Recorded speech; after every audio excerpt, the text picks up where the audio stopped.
தமிழ் சினிமாவுடைய மிக முக்கியமான காமெடி நடிகர் வடிவேலு இப்போது மிகப்பெரிய ஒரு கார் விபத்தில் சிக்கியிருக்காராம். அதன் காரணமாக அவர் இப்போது மருத்துவமனையில் அனுமதிக்கப்பட்டிருக்கதா மிக முக்கியமான தகவல் இப்போ வெளியாக இருக்குது.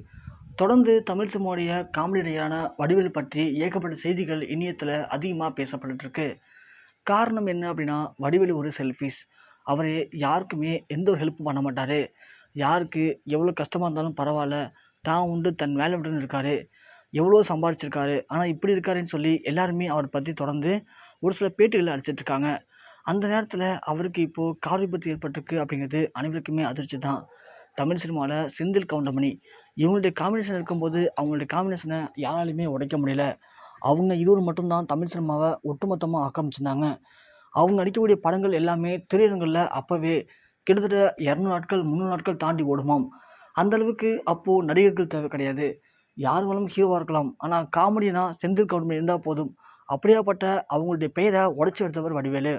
அப்படி செந்தில் கவுண்டமணி இருக்கும்போது சின்ன சின்ன கதாபாத்திரம் நடிக்க அமைச்ச வடிவேலு அதன் பிறகு கொஞ்சம் கொஞ்சமாக தமிழ் சினிமாவை தன் கட்டுப்பாட்டில் கொண்டு வந்தார்.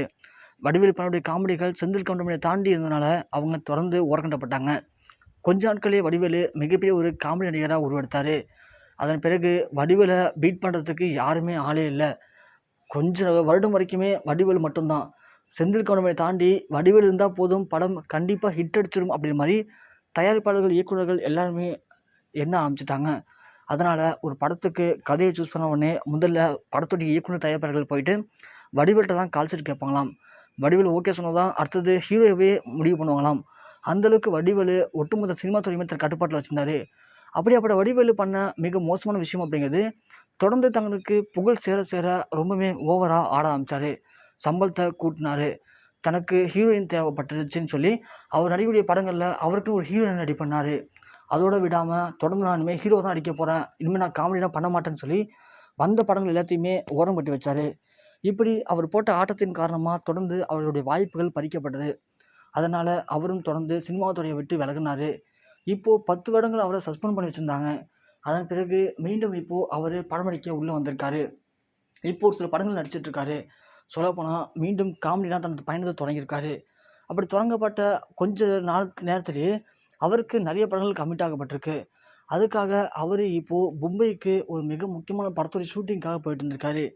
அப்படி போயிட்டு இருந்த நேரத்தில் தான் அவருக்கு முன்னாடி போயிருந்த காரானது சின்னதாக ஒரு பிரேக் ஃபெயிலியர் காரணமாக கண்ட்ரோல் மீறி போயிருக்கு. அதன் காரணமாக அவருக்கு பின்னாடி போயிட்டு இருந்த வடிவேலுடைய காரானது அந்த காரில் மேலே மோதி மிகப்பெரிய அளவில் விபத்து ஏற்பட்டிருக்காம். முடி போகிற காரோடைய பிரேக் ஃபெயிலியர் தான் இப்போது வடிவேலுடைய கார் விபத்துக்கு மிக முக்கியமான காரணமாக வந்திருக்கு.